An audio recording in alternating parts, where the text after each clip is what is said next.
In this video, we're going to go over how to create variable products in WooCommerce and all of the settings that you can play with. At the back end of your site, you can hover over Products and select Add New. Once you click on that, you'll go ahead and type in the title of the new product that you want to create. We'll also type in the short description and long description for your product. The short description will go to the right of the product, more easy to see, and the long description will go below. This is where people will scroll down to read more if they're interested. After this is in, we'll go up to Product Data. Once you're here, select Variable Product. This is how we give your product variations that you can choose from. Once I'm here, I'm going to add a custom product attribute. For this attribute, I'm going to do sizes. We're going to uncheck Visible on Product Page and check Used for Variations. I'll type in the sizes I want and separate each one with a pipe. This pipe keeps them separated and shows the product that these are different options. I'll click Save Attributes. Once those are saved, I can go ahead and add more.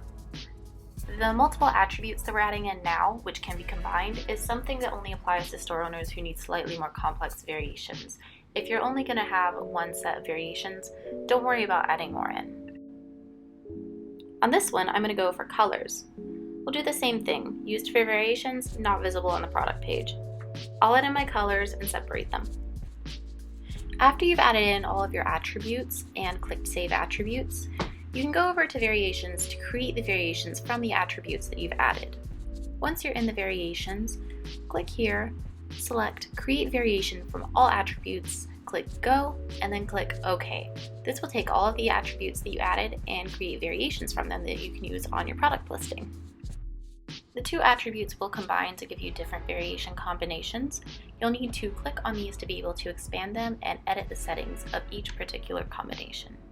You can adjust the SKU number, your regular price, your sale price, your weight, dimensions, shipping class, and so on. You can do this for this entire product, and then once you're done with the small black, you can move on to the other options, such as small yellow, small red, and so on. Once you're done with all of the smalls, you'll move on to the next size, and that size will also have each of the color variations along with it. On this product, you'll see below that I can also add a special description to this variant product. This is a description that will only show up with this exact selection, the small pink. It can get a little repetitive sometimes, updating the options for each variation. So I'm going to go ahead and speed this up, and once I'm done, we'll go over the rest.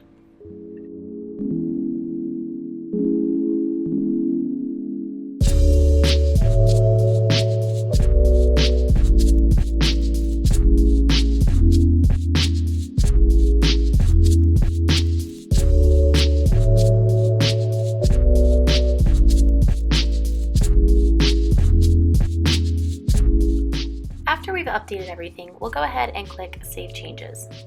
You'll see after they're updated, we can also drag and drop these to change the order that they're shown.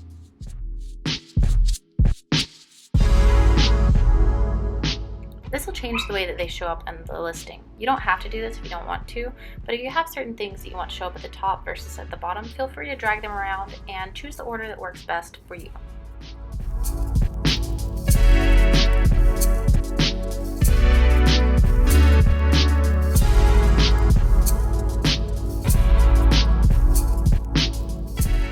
Now that we have everything in the order we want, maybe we have certain images that only need to go with certain color and size combinations.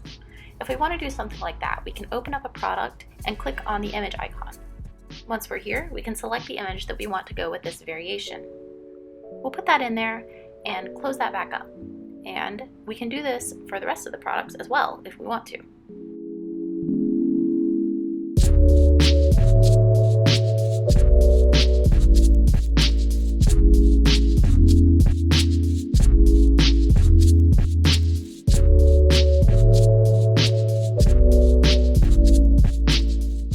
After we finish selecting the specific images, we'll go ahead and click Save Changes again.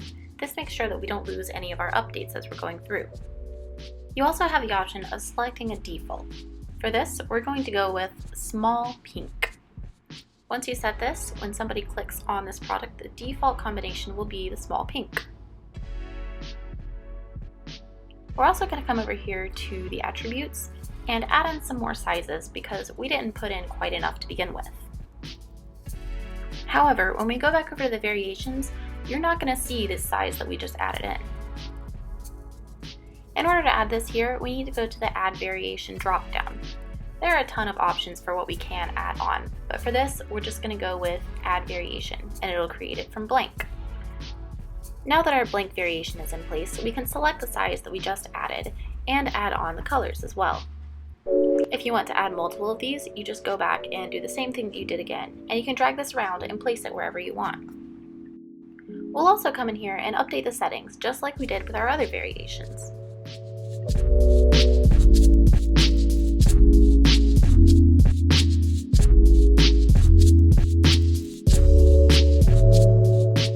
Since we're only adding in one version of this extra size that we added on, we're going to put this one on sale too, but only this size, none of the other ones. For this, we'll just go in and add in the regular price that we usually have for this product, and then add on the sale price. You can also schedule this using the schedule button above if you want.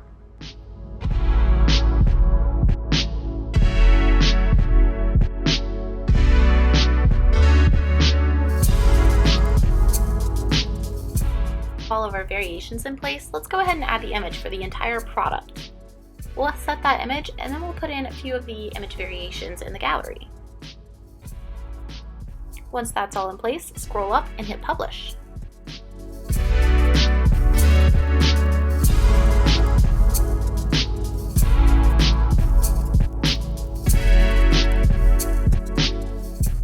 Now that our product is created, we realized that we didn't set some of the basic settings of the product, like for example, how much of it we have. For this, we can go back and set the stock quantity for how much of the product exists in general. For this, we're going to say 100 shirts. When we go down to the variations though, we can set the amount of shirts that we have for each variation. For this one, we're just going to go ahead and click Manage Stock, and then we can come down and change the quantity to whatever number we want. For this, let's go with 10. On the next one, however, we're going to go with a different number. Let's say 5. Then we can go through each of these variations and manage the stock just like we did with the other ones.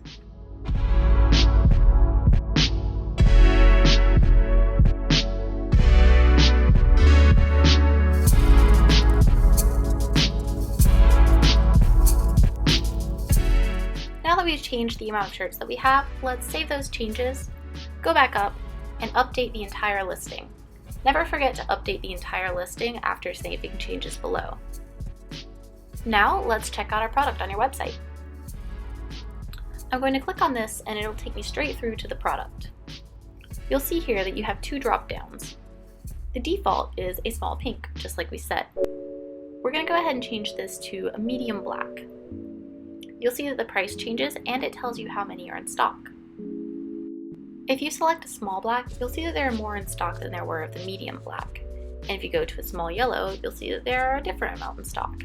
You'll also see the price changes, and if any are on sale, it'll show you, just like this.